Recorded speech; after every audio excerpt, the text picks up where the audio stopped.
Master the habit of paying yourself first. You have to start seeing your future as your most important bill. Not a suggestion, a bill, a priority. Most folks, they live in a cycle. Money comes in, and before they know it, it's gone. The landlord gets a piece. The grocery store takes its share. The coffee shop nibbles away. The subscriptions chip in. And by the end of the month, what's left for the person who did all the work? Not much, maybe nothing. Sometimes less than nothing, but here's the truth. The person who worked for the money should be the first to benefit from it, not the last. That's not just common sense. That's wisdom, because your future depends on what you keep, not just what you earn. And if you're always the last in line, your future will be as empty as your bank account. That's why the wealthy learn early. Pay yourself first. Now let's be clear, paying yourself first doesn't mean spending. It doesn't mean treating yourself to a new toy or a fancy dinner. It means saving, it means investing, it means putting something aside the moment money arrives, not after rent, not after the sale, not after a night out. First, because that money, that first 10% or even 5%, that's your seed.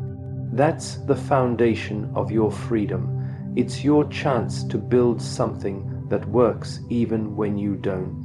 Start simple. Let's say you earn $1,000. Pay yourself $100 right away. Move it into a separate account. Don't touch it. Don't look at it like spending money. It's not. It's ownership money. That's your piece of the pie. And if you make that a habit, not just a reaction, you'll find your life slowly starts to shift, because wealth doesn't come from giant leaps. It comes from steady habits, quiet disciplines repeated over time. Most people wait until they have enough before they start saving. But here's the irony. The people who never save when they have little, rarely save when they have more. It's not the amount that matters, it's the practice, the mindset. You have to become the kind of person who puts your future before your present comfort. That's what this rule teaches. When you master the habit of paying yourself first, something powerful happens. Your money starts to work for you. You begin to accumulate something, and that something gives you room to breathe, room to make better decisions, room to take advantage of opportunities, room to escape the chains of living paycheck to paycheck. Wealth is not an accident. It's not luck, it's not even talent, it's discipline, and this habit, paying yourself first, it's the doorway to that discipline. It's how you start building a life where money serves you, instead of you always serving money. Respect the power of small amounts in a world chasing big dreams and big paychecks. It's easy to overlook the small things. People say, when I make more, I'll start saving, or it's just $5, what's the big deal? But the big deal is this: the way you treat $1 is how you'll treat $1 million. Because character doesn't scale, it shows up in every decision, big or small. Let me tell you, I've seen people earn fortunes and lose them just as fast. Why? Because they never respected the value of a single dollar. They were always looking ahead to the next big thing, ignoring the small habits that build real wealth. They were counting their chickens before they even bought the eggs. Think about it. Every fortune, every empire, every mansion, it all started with something small. $1 saved, a habit formed, a choice made. You've got to become someone who treats every dollar like a soldier sent out on a mission. You don't let your soldiers go off and party. You give them purpose. You put them to work. Because when enough small things line up in your favor, they create something massive. When you waste small amounts, you tell life you're not ready for more, and life listens. It says, well, if you're careless with little, why should I trust you with more? That's a principle. It's timeless. It's written in the laws of success. Discipline with little creates capacity for more. Let's make it practical. You buy a coffee every day, that's $5. Do that for a month, that's $150. In a year, $800. Now ask yourself, could you have done something smarter with that money? Could you have started a small investment, paid down debt, bought a course to increase your skills? Of course, but you didn't, because $5 didn't seem like a big deal. That's the trap. Now, I'm not saying never enjoy life. I'm saying track the leaks. You can't fix what you don't see. Start valuing the small amounts like they matter, because they do. That's how you shift from scarcity to abundance, from consumption to control. You start building wealth not by earning more, but by wasting less. And as you do, something incredible happens. You begin to see money differently. You start finding power in places you never thought to look. You stop chasing miracles and start working with what you've got. That's the beginning of transformation. Work on your mind more than you work for money. If you want to build a fortune, don't start with the money. Start with your mind, because money is just a reflection of value, and value comes from who you are. The wealthiest people in the world didn't get there by chasing dollars. They became people of value, and the dollars followed. You see, the mind is the factory. Everything else is the product. So many people spend years, even decades, grinding away at jobs, running from task to task, but they never stop to sharpen their thinking. They show up every day with the same knowledge, the same skills, the same habits, and they wonder why life doesn't change. Here's the truth: you can't earn more until you become more. And becoming more is a process. It's intentional. It means you dedicate time each day, not just to doing work, but to developing yourself, reading, listening, studying, asking questions, taking notes, reflecting. That's how you rise. The marketplace is brutally honest. It doesn't pay you for time, it pays you for value. And if you want to increase your income, increase your impact. If you want a promotion, develop better thinking. If you want freedom, build better habits. It all starts in the mind. Now don't wait for someone else to do it for you. This is your job, your responsibility. You've got to take personal ownership of your growth. Don't say, my company doesn't train me. Train yourself. Don't say, I don't have time. Make time. 1 hour a day for your mind will do more for your bank account than 10 hours a day in a job you hate.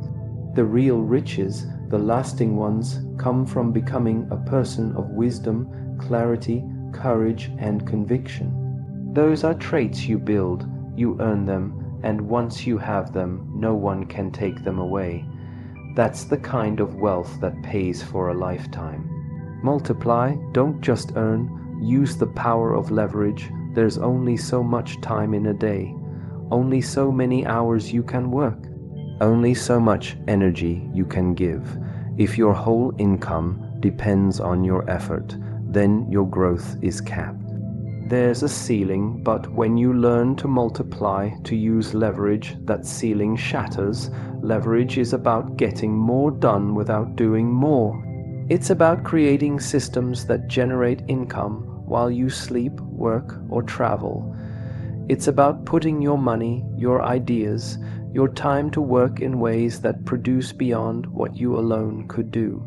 Think about this. A person writes a book one time and it sells 1,000 times. That's leverage. Someone invests in a business and it earns while they focus elsewhere. That's leverage. You rent out a property and it pays you month after month. That's leverage. You teach online and your course keeps selling. That's leverage. You move from trading time for money to building assets that produce. That's how real wealth is built, not just earned, and it doesn't happen overnight, but it starts with a decision. A shift in thinking. Instead of asking, how can I make more money? Start asking, how can I multiply the impact of my efforts? Don't wait for perfect timing or a big break. Look at what you already have, your knowledge, your skills, your time, your network. Ask, how can I turn this into something that works for me, not just because of me? Because one person working with leverage can produce more than 100 working without it. That's the power. That's the secret. Multiply, don't just earn. Track every dollar as if it were a soldier. Most people don't have a money problem, they have a tracking problem. They think they need more money, but what they really need is control. Because what you can't see, you can't manage. And what you don't manage, you lose. Money is like an army. You're the general, and every dollar is a soldier under your command. Now, if you don't give those soldiers orders, they'll wander off. They'll slip through the cracks. They'll get lost in the noise. Fast food here, a little gadget there. Before long, your army is gone, and you're wondering where it went. But if you become diligent, if you track where every dollar goes, you take back control. You start seeing your habits. You start noticing waste. You catch the leaks, and suddenly you're not just spending, you're strategizing. You're not reacting, you're planning. You don't need to be a financial genius. You don't need a master's degree in accounting. You just need a notebook or an app or a spreadsheet and the discipline to use it. Every time money comes in, assign it a task. Every time money goes out, record it, and over time you'll see patterns, you'll see truth, and that truth will set you free. Because once you see where your money's going, you can change its direction. You can take back control of your financial life, one decision at a time. Let me know if you'd like the next 2 expanded keynotes or want me to refine this into a video, ready voiceover script format with natural timing, pauses, and inflections for a 40-minute cut. Conclusion: wealth is not a matter of luck. It's not reserved for the chosen few. It's not found in lottery tickets or lucky breaks. It's built deliberately, patiently, and consistently by those who choose to live by principles instead of pressure, by those who understand that financial freedom isn't a number, it's a mindset, a lifestyle, a pattern of wise choices repeated over time. You don't have to be a genius, you don't have to be born into money, you don't even have to start early, but you do have to start.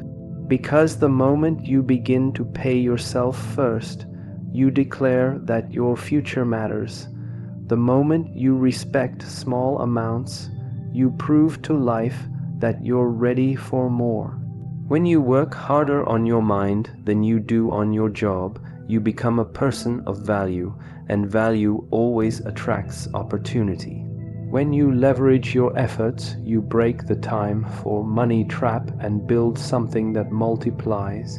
And when you track every dollar, you become the kind of person wealth wants to stick to, focused, intentional, and powerful. You see, money doesn't change who you are, it reveals who you are, so become someone worth revealing.